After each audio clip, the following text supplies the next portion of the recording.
La teoría que vamos a ver a continuación se usa un poquito más en materiales frágiles, pero también se puede aplicar en materiales dúctiles bajo una condición. Hay que acordarnos que, por ejemplo, Tresca y la teoría de von Mises, dijimos, estas teorías son para materiales dúctiles. Y material dúctil, ya sabemos, es aquel material que tiene, si sacamos su prueba de tensión, tiene zona elástica y tiene zona plástica. Y normalmente en estos materiales o en estas teorías, nosotros asumimos que el esfuerzo de cedencia, si le hago la prueba a tensión, prácticamente me va a dar lo mismo si la hago a compresión. O sea, tensión es la pruebetita que conocen de mecánica, de laboratorio. Es esta, es una prueba de tensión. Y en compresión pues puede ser a lo mejor un cilindro. Pues aquí está una base y bueno, aquí aplican la... Vamos a ponerlo, pues si no, aquí está una herramienta que va a transmitir una carga. Y también se puede ir monitoreando las cargas, los desplazamientos, y se saca una curva de esfuerzo de formación, pero ahora esa compresión, sacan el esfuerzo de excedencia y prácticamente son los mismos. Pero puede haber a lo mejor materiales o aleaciones especiales en las cuales no suceda esto, que la resistencia a tensión sea diferente a la resistencia a compresión. Entonces voy a plantear aquí qué sucede si el esfuerzo de excedencia de tensión es diferente al esfuerzo de excedencia a compresión. Entonces, si hablamos de materiales dúctiles, el material dúctil va a haber una resistencia a tensión, vamos a suponer, voy a decir un número, 30. Y va a haber una resistencia a compresión que va a ser diferente, a lo mejor 60. Son diferentes. En un material frágil es muy probable que la resistencia a tensión sea diferente a la resistencia a compresión. Un material frágil, aquí otra vez hay que acordarnos, tiene elástico y casi nada de plástico. Entonces tiene un comportamiento de este tipo, es un material frágil. Y si esta es la deformación a la fractura, en un material frágil la deformación a la fractura es menor a 0.05. En un material dúctil, la deformación a la fractura, que sería hasta acá, se pone que para que sea dúctil debe ser mayor a 0.05. Esto es más teórico, es un poquito más concepto teórico de lo que manejan los libros. Entonces, mayor a 0.05, digamos que ya se considera dúctil, y si es menor a 0.05 se considera frágil. Estos materiales tienen diferente resistencia a la tensión y a la compresión, nada más que aquí no se le llama esfuerzo de excedencia, se le llama esfuerzo último. Entonces aquí voy a poner sigma. Esta se le llama SU, esfuerzo de ruptura. Esfuerzo máximo, esfuerzo último. Entonces yo lo voy a poner así, SU a tensión, SU a compresión. Entonces este se va a llamar esfuerzo de ruptura. Voy a poner así, esfuerzo de ruptura. Y acá se llama esfuerzo de excedencia. Entonces en dúctiles es excedencia, en inglés es yield. Y en frágiles es esfuerzo de ruptura. Aquí no se maneja excedencia. Entonces materiales frágiles, por ejemplo el concreto. Es un ejemplo, vidrio, hierros vaciados, aceros templados, etc. Son ejemplos de materiales frágiles. En estos materiales, si yo analizo las propiedades a tensión y a compresión, me van a dar bien diferentes. Y normalmente estos materiales soportan mucho más a compresión que a tensión. Entonces nos va a preocupar mucho puntos donde pudiéramos tener tensión porque soportan menos a tensión. Si la aplicación o el componente está totalmente a compresión, bueno, se analiza la parte que es más a la resistencia, digamos, a compresión. O sea, aquí tenemos que ser un poco más cuidadosos con el análisis en el caso de materiales frágiles. Y la teoría que voy a explicar va a aplicar para cualquiera de los dos, para frágiles o dúctiles, nada más que en dúctiles la única condición es que la resistencia a tensión sea diferente a la resistencia a compresión. Si son iguales, excedencia, tensión y compresión, se regresan a Tresca o von Mises. Entonces vamos a poner un apartado que se va a llamar teoría de Mohr-Coulomb. Esa teoría más o menos es del 1900. Ya se tenía conocimiento de lo que es el círculo de Mohr, todo lo que ya hemos visto. Entonces, entra primero Moore, dice, ¿sabes qué? Para poder analizar estos materiales, debes de considerar 3 tipos de pruebas. Una, por ejemplo, es la que conocemos, la prueba de tensión. Otra sería la prueba de compresión. Y la otra, una prueba que tenga que ver con cortantes. Entonces, Moore propuso esas 3 pruebas. Entonces, lo que voy a hacer es, voy a dibujar 3 círculos de Moore para cada una de estas pruebas. Vamos a dibujar, vamos a ponerlo aquí cabe. Ok, algo así. Entonces voy a tener sigma contra tau y voy a verificar el círculo de Moore de la prueba de tensión. ¿Cómo dibujo el círculo de Moore de la prueba de tensión? ¿Cómo lo dibujaríamos aquí? Del lado derecho, ¿no? Del lado derecho. Ok, vamos a dibujar aquí un círculo. Algo así. Digamos que este va a ser nuestro círculo de Moore. Atención, acuérdense que atención, mi estado de esfuerzos sería algo así. Este es mi sigma X. Entonces, pues sigma 1 me va a dar sigma X, sigma 2 me va a dar 0 y tau máximo me da sigma 1 menos sigma 2 entre 2. Este es el círculo de Moore en la prueba de tensión, donde el máximo esfuerzo que voy a tener en la prueba de tensión es la resistencia o el esfuerzo de excedencia a tensión. Entonces le voy a poner simplemente resistencia a tensión, lo voy a poner así, ST, resistencia a tensión. Porque dijimos que hay 2 posibles casos. Uno es que tenga el esfuerzo de ruptura a tensión si es frágil o el esfuerzo de excedencia a tensión si es dúctil. Entonces, esfuerzo de resistencia más bien a tensión. Es el máximo valor que tendría la prueba de tensión antes de que ocurra la falla. Ahora voy a dibujar el de compresión.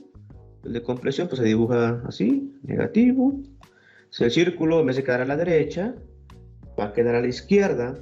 Pero vean, aquí muy importante es que este círculo va a ser más grande. Por ejemplo, voy a poner las propiedades de materiales frágiles. Y ahí viene, por ejemplo, propiedades de hierros grises o hierros vaciados. Y viene de esta manera. Hierro clase 20, hierro clase 25, clase 30, etc. Este número está, digamos, relacionado con la resistencia a tensión. Por ejemplo, vean, el clase 20 dice que a tensión soporta 20.000 PSI y a compresión soporta 80.000. O sea, este clase 20 soporta 4 veces más a compresión que a tensión. El 25, clase 25, tiene resistencia a tensión de 25.000 PSI y más o menos 4 veces, 100.000 a compresión, etc. Entonces, soporta más a compresión que a tensión. Si quieren convertir estos a megapascales, tienen que dividir entre 145. Esto para convertir de PSI a, bueno, SI unit sería a megapascales. Acá está. PSI a megapascales. Entonces, el círculo de Moore que dibujaría compresión pues es más grande porque tiene mayor resistencia a compresión que a tensión.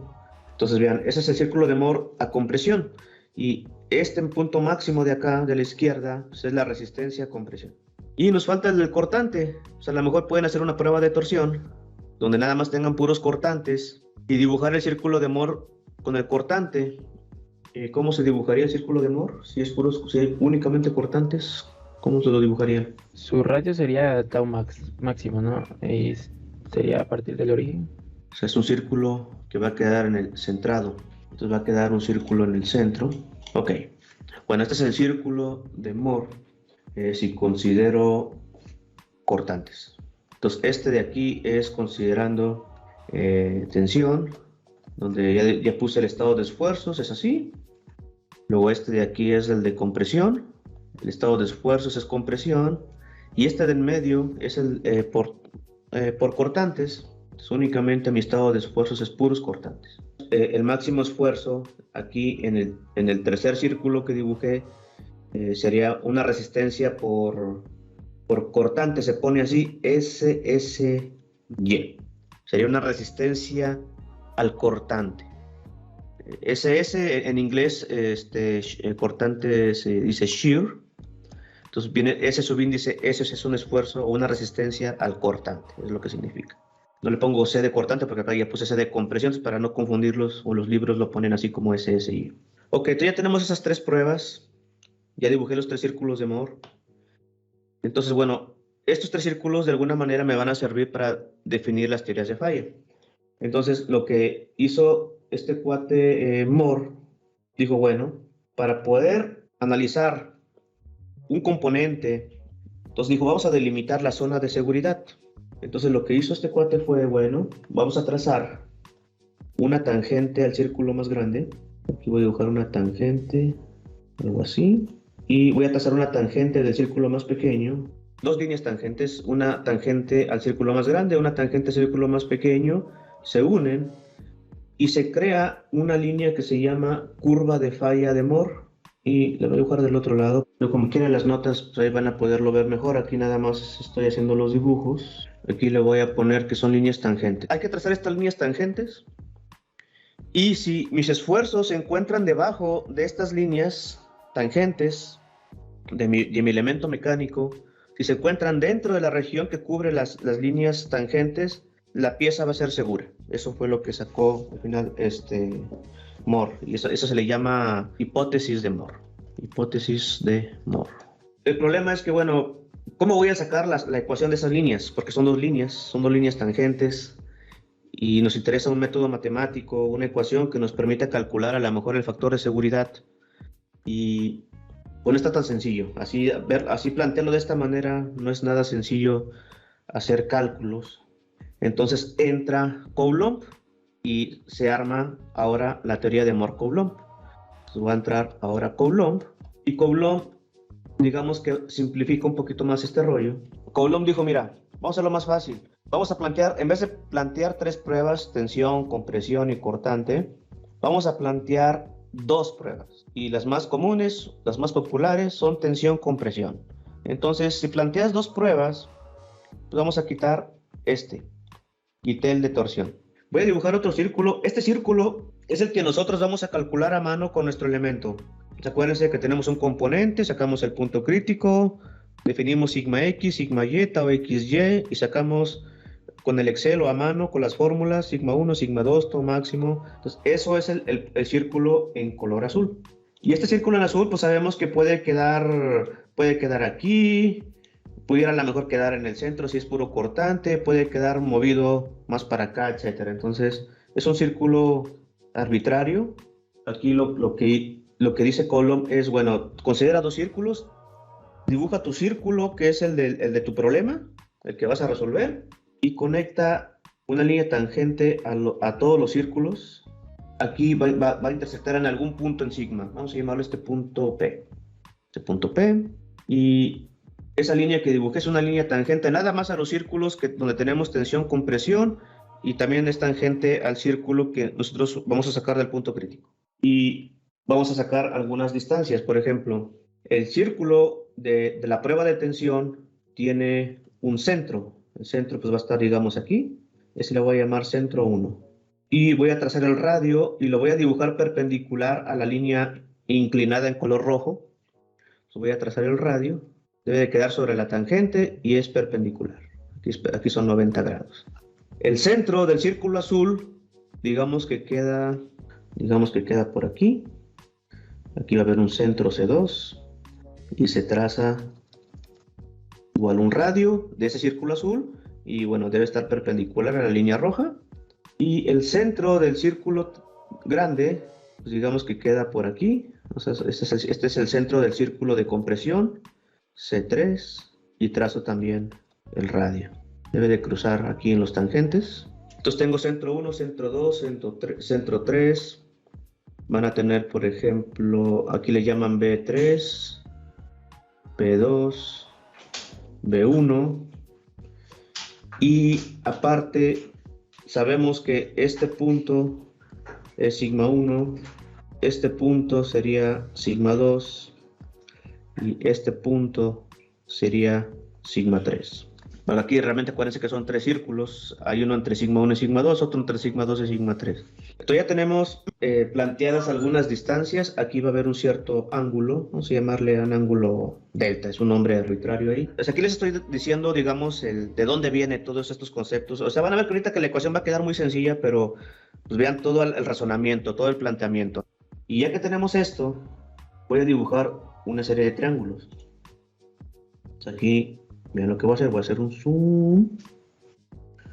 Y voy a tratar de dibujar unos triángulos, por ejemplo, del B1 al B2, aquí va a haber este triángulo. Bueno, aquí debe ser, déjenlo dibujo con línea para que se vea un poquito mejor. Aquí va a haber una línea para acá, horizontal. Este es mi primer triángulo. Aquí es muy importante que vean que horizontal, inclinada, les da un ángulo delta. Acá igual, horizontal, inclinada, misma línea inclinada. Este ángulo de este triángulo que acabo de dibujar, este ángulo también va a ser delta.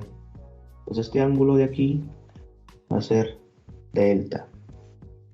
Y hay otro triángulo. ¿Cómo lo puedo dibujar? Ah, bueno, aquí tengo el rojo. Voy a poner un poquito más abajo con la línea, pero va en la misma dirección, va hasta acá. Ojalá estén viendo que hay dos triángulos. Voy a iluminarlo en azul. Este otro triángulo que es más grande, todo este triángulo.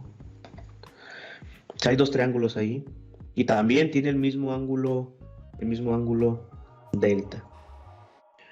Entonces, esos triángulos se les llaman triángulos semejantes. Entonces voy a aplicar la función seno del ángulo. Seno es el cateto opuesto entre la hipotenusa. El cateto opuesto a delta, entonces si este es mi ángulo delta, en el primer triángulo el cateto opuesto es esta distancia, esa distancia, y la hipotenusa es esta distancia. Y en el otro triángulo el cateto opuesto es esta distancia, que estoy ahí marcando, entre la hipotenusa, que sería toda esta distancia. Entonces es lo que voy a poner ahí. Por ejemplo, el primer cateto opuesto del triángulo pequeño va a ser la distancia de B2 a C2 menos la distancia de B1 a C1. Entonces, vean, esa distancia que acabo de poner es esta distancia. Es este cachito. Vean, tengo la distancia de B2 a C2, que es todo esto, que es el radio. Ese es un radio. Le voy a restar esta distancia. Esa distancia pues es esta misma de aquí. Es la misma. Entonces B2C2 menos B1C1 me da este cachito. Entonces, ese es el primer triángulo. B2C2 menos B1C1. Necesito ahora la distancia esta de aquí. ¿Y esa cómo la voy a sacar? La voy a sacar de la siguiente manera. Voy a medir la distancia de P a C2. De P a C2. Le voy a restar la distancia de P a C1. De P a C2 menos la distancia de P a C1 me da este cachito. O lo pueden poner como... lo voy a poner ahorita. Lo voy a poner primero así. El método largo es P a C2 menos P a C1. Que esta distancia que acabo de poner es la distancia de entre centro 1 y centro 2. Esto es igual. Me voy al otro triángulo. Sería B3C3 menos B1C1. Vean que ahora estoy sacando este radio, le estoy restando este radio, que es esta distancia de aquí a aquí, es la misma distancia. B13C3, le resto ese cachito, me da este pedacito. B13C3 menos B1C1 entre la distancia de P a C3 menos P1C1. P a C3 menos P a C1. Que esa distancia de P a C3 es hasta acá. Le resto la del centro 1 y me va a dar esta distancia. Esa distancia es la que me va a dar. Y esa distancia es la distancia de C1 a C3, es la distancia entre el centro del círculo 1 con el centro del círculo 3. Entonces, esta distancia es C1, C3. Entonces, en esos triángulos, y bueno, hay que sacar estas distancias. ¿Cuánto vale B1, C1? ¿Cuánto vale B2, C2, etcétera? Y esto se saca bien fácil. B1, C1, al que es igual. Distancia B1, C1 es el radio del primer círculo. ¿Y cuál es el radio del primer círculo? Si todo el diámetro es el esfuerzo, es la resistencia a tensión, porque empieza en 0, entonces el diámetro es el esfuerzo de tensión o la resistencia a tensión Pues es el diámetro, el radio pues es la mitad. Esfuerzo de tensión entre 2, o resistencia a la tensión entre 2. El otro sencillo que sería B13-3, este es el radio del círculo número 3.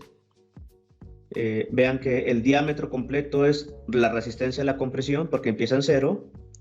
Entonces es el diámetro, y el radio pues tiene que ser la mitad. Entonces este es resistencia a compresión entre 2. Y nos faltaría B12-2. Es el radio del círculo azul. Si tengo sigma 1 y sigma 3, sigma 1 menos sigma 3 me da el diámetro, y la mitad de eso me da el radio. Entonces este debe ser sigma 1 menos sigma 3 entre 2. Máximo menos mínimo entre 2. Acuérdense que esa es la ecuación para el radio. La distancia del origen, esa no la he puesto. Vean que aquí me falta poner el origen. Ahí voy a sacar la distancia del origen al centro 1. Del origen al centro 1 sería el esfuerzo o la resistencia a la tensión entre 2. Porque vean que del origen al centro 1 sigue siendo el radio del círculo 1. Entonces es el diámetro, que es la tensión entre 2. Del círculo 3 es el mismo concepto. De O a C3, el origen, sería la resistencia a compresión entre 2. Y me falta del origen al centro 2. Del origen al centro 2 está un poquito más complicado, porque vean que es este cachito nada más. Pero sabemos que se debe de encontrar entre sigma 1 y sigma 3 para que quede la mitad. Entonces tienen que sacar aquí sigma 1 más sigma 3 entre 2.